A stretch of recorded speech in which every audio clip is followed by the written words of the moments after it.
السلام عليكم ورحمه الله وبركاته. صحابه عاملين ايه؟ معاكم ادهم 5 نجوم. جايه النهارده عامله لكم حاجه حلوه كده، تورتايه منعشه وجميله جدا. شبه التورتايه، عامله تشيز كيك بالليمون والنعناع بطريقه حلوه من عشاق الليمون والنعناع. هنشوف مع بعض ان شاء الله عملنا تشيز كيك ده ازاي بطريقه حلوه جدا تعجبك باذن الله، ومكلف مش مكلف جدا وتكلفه بسيطه جدا. تعالوا نشوف ايه سر اللون الاخضر الجميل اللي كده في جوه الكريمه اللي جوه دي وطبقه الجيلي الحلوه دي كده، بابسط المقادير وابسط اشياء نعمل احلى تحليه منعشه وجميله جدا تشيز كيك بالليمون والنعناع. تعجبك باذن الله. مش تعملي لايك وشير، فعلوا جرسكم ان كل جديد مع بعض ان شاء الله. عملنا ايه التكات وتكلفته مش غاليه، لا بسيطه جدا. مع بعض ان شاء الله في الفيديو ان شاء الله عملناه ازاي عشان يطلع معانا قوام اللون الجميل دوت كده، وطبقه الكيك وطبقه الجيلي. قطعه جاتوه بنجيبها من بره بكام ما شاء الله. عملنا حوالي اكتر من 8 قطع جاتوه محترمين من تشيز كيك، والقطعه ما شاء الله ماسكه نفسها وطعمها حلو وكبيره. عشان ما شاء الله مقاديرها عامله ازاي معانا وكملناها ازاي بطريقه حلوه مع بعض. النهارده تشيز كيك بالليمون والنعناع حلو قوي، طريقه بسيطه جدا، طعمه لذيذ جدا جدا من عشاق الليمون. تعالوا ما شاء الله هنعمله ازاي بطريقه حلوه قوي. كذا ما احنا عارفين ده ديسك من السبونج كيك اللي احنا بنعمله جاهز، ده حوار من ربع كيلو. تمام، ربع كيلو قطع لي طبقتين. دي طبقه اهيت ودي طبقه كمان، هي هنحتاج بس طبقه واحده. هو ده ربع كيلو بياخد 3 بيضات، ربع كيلو من الميه، خميره فانيليا. بعمله كده قطعت، خدت نص الديسك قسمته بالمنشار، شلتها نص ونص. بصوا ما شاء الله على الكيكه طريه وفاتحه وجميله ازاي. خدنا هنا نص طبقه من السبونج كيك. تمام، اول حاجه هعملهم معايا كده واركنه معانا. هجيب هنا السيرم بتاعنا قلنا عليه اللي هي كوبايه من السكر وكوبايتين من الميه بعد الغليان، نص ليمونه وحبه من الفانيليا. هبدا بس ايه اسقي طبقه الكيك بتاعتنا كده ايه سايه محترمه كده. بتخلي بقى معاكي سيبها بقى تتشرب في السيرم بتاعها ده، او ممكن تعملي شويه سيرم خفيف خالص طعمه حلو جدا. تمام، اسقي بس كده بيه واسيبه بقى كده ايه على جنب معايا على ما اعمل الخليط التشيز كيك بتاعنا بالليمون. طعمه حلو جدا، بسيط جدا، مش مكلف ولا اي حاجه، وبيطلع معاكي نتيجه حلوه قوي قوي. يسقع كده وتقدمي منه بيطلع حلو جدا معانا كده. هنا سقينا معانا طبقه التشيز كيك بتاعتنا، الكيكه بتاعتنا بالسيرم الخفيف. هسيبها كده معاكم عشان اول حاجه قعدنا نعملها ايه الخطوه بتاعتنا باذن الله. حاجه مع بعض هنعمل البدايه بتاعتنا. هنا معايا جيلي ليمون بالنعناع من دريم. تمام، هاخد باكت منه من الجيلي الليمون بالنعناع دوت، موجود في كل السوبر ماركتات. تمام، هاخد منه باكت كده واحد. هنا هنحتاج باكيتين، هناخد باكت الاول هندخله في الخليط ولا باكت هنعمل فيه ايه. تمام، هنفتح هنا هنحط اول حاجه هنجيب كوبايه ميه سخنه مغليه عشان تدوب معايا الجيلي على طول. تمام، هفتح بقى في باكت الجيلي الليمون بالنعناع. بسم الله الرحمن الرحيم. حلو وطعمه حلو جدا وريحته حلوه. تمام، هبدا بقى ادوب بسرعه الخليط بتاعنا ده كده في الميه السخنه معانا عشان ما يبقاش يوقف ايه تحت معانا. ريحته حلوه قوي قوي قوي.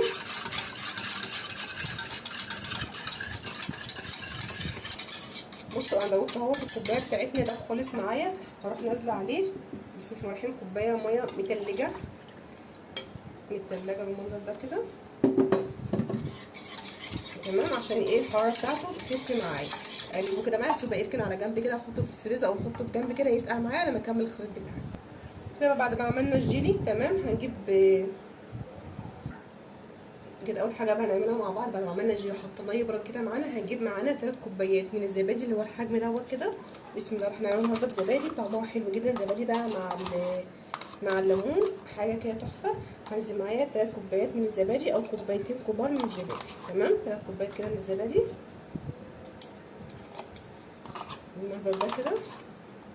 عشان انعم معايا الزبادي لازم انزل معايا بسكر البودر. هنزل معايا بحوالي نص كوبايه من سكر البودر. بس خدي بالك ان انت عندك كريم جانتيه فخلي مقدار السكر بتاعك مظبوط كده. هنزل معايا هنا بنص كوبايه من سكر البودر وارجع بقى ايه اضرب معايا الخليط دوت. هضرب الزبادي معايا مع السكر البودر بالمنظر ده كده. بسم الله الرحمن الرحيم. بعد ما ضربت كده السكر معايا مع الزبادي تمام هنجيب بقى بقيه المقادير معانا. بسم الله الرحمن الرحيم كده.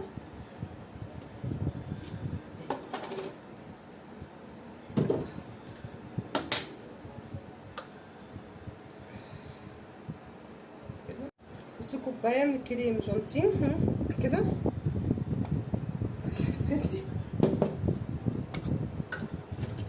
وهنزل معايا ب2 معلقتين من الكريم باستري. انا مش انا حاطه ليه نص كوبايه سكر عشان الكريم باستري عندي مسكر، فانا مش عايزه يبقى السكر بتاعه جاهز، عايزه سكر مظبوط.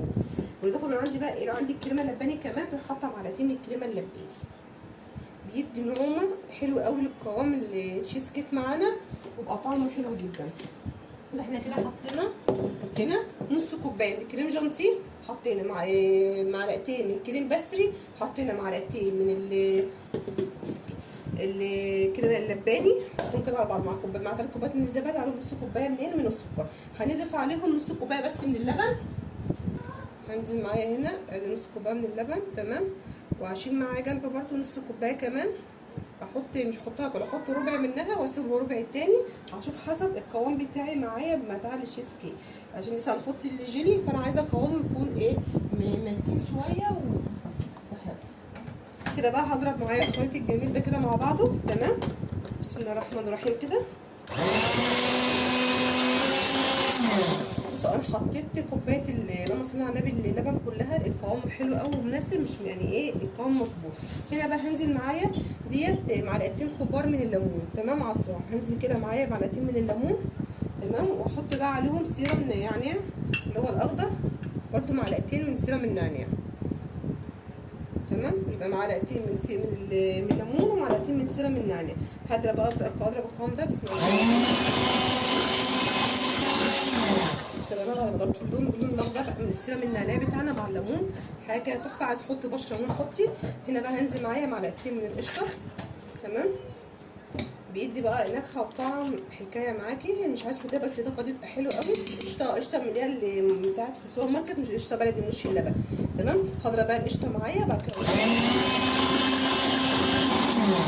بعد ما ضربنا القشطه بقى بالقوام، هنزل بقى معانا الجيلي بتاعنا احنا كنا عاملينه حاطينه في التلاجه يسقع معانا، هننزل بقى حبه حبه وافضل معايا الخليط. بسم الله الرحمن الرحيم.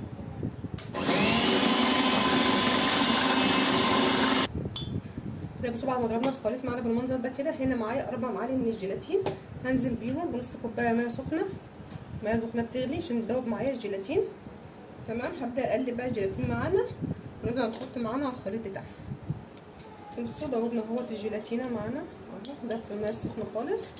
هروح حاطه هنا بقى حبه فانيليا زي ما انتم متعودين معايا، حبه فانيليا هنا صغيرين كده عشان تضيع ريحه الجيلاتينه منه، واروح مقلبها ونازله على الخليط بتاعنا دوت تمام.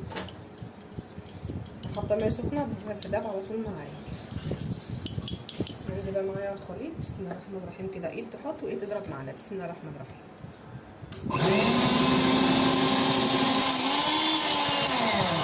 ضربنا بقى الخليط كده يبقى كده تمام ايه خلص معانا. هنجيب بقى الكيكه بتاعتنا ونبدا نحطها عليها. هنا بقى الخليط بتاعنا كيكه اهوت معانا، هنكون قافلين معانا القالب بتاعنا كده نظبطه معانا اهو كده تمام كده. هبدا بقى ننزل بالخليط بتاعنا بسم الله الرحمن الرحيم كده ايه على وش الكيك بتاعنا.